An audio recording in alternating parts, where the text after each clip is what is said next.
Bismillah wa salatu wa salamu ala rasulillah. Le texte qu'on va voir aujourd'hui s'appelle le tsar et la chemise. Lisons ensemble ce texte. Dans l'ancienne Russie, il advint un jour que le tsar fut pris d'une terrible maladie. Pauvre homme, il n'avait plus goût à rien. La vie lui paraissait vaine et gratuite. Tous les médecins du royaume se succédaient à son chevet, mais aucun ne parvenait à soigner sa mélancolie. Jusqu'au jour où un grand sage trouva enfin un remède. Le tsar peut être guéri, affirma-t-il. Il suffit pour cela de trouver un homme parfaitement heureux, de lui enlever sa chemise et de demander au tsar de la mettre. Alors, notre souverain guérira. Aussitôt, les émissaires écumèrent le royaume à la recherche d'un homme parfaitement heureux. Mais, hélas, trouver un homme content de tout semblait impossible. Celui qui était riche était malade. Celui qui était en bonne santé se plaignait de sa pauvreté ou de sa femme et de ses enfants. Tous, sans exception, reprochaient quelque chose à la vie.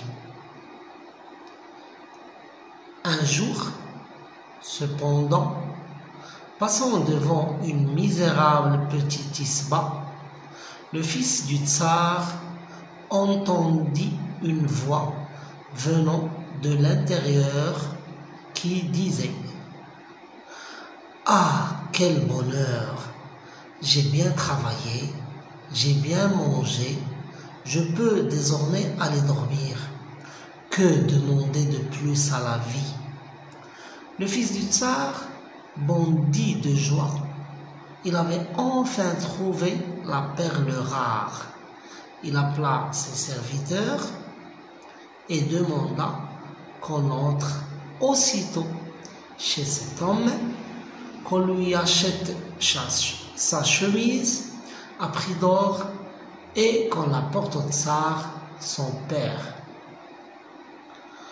Les serviteurs s'empressèrent d'investir la maison pour s'emparer de la chemise de l'homme heureux, mais celui-ci était si pauvre qu'il n'avait pas la moindre chemise sur le dos.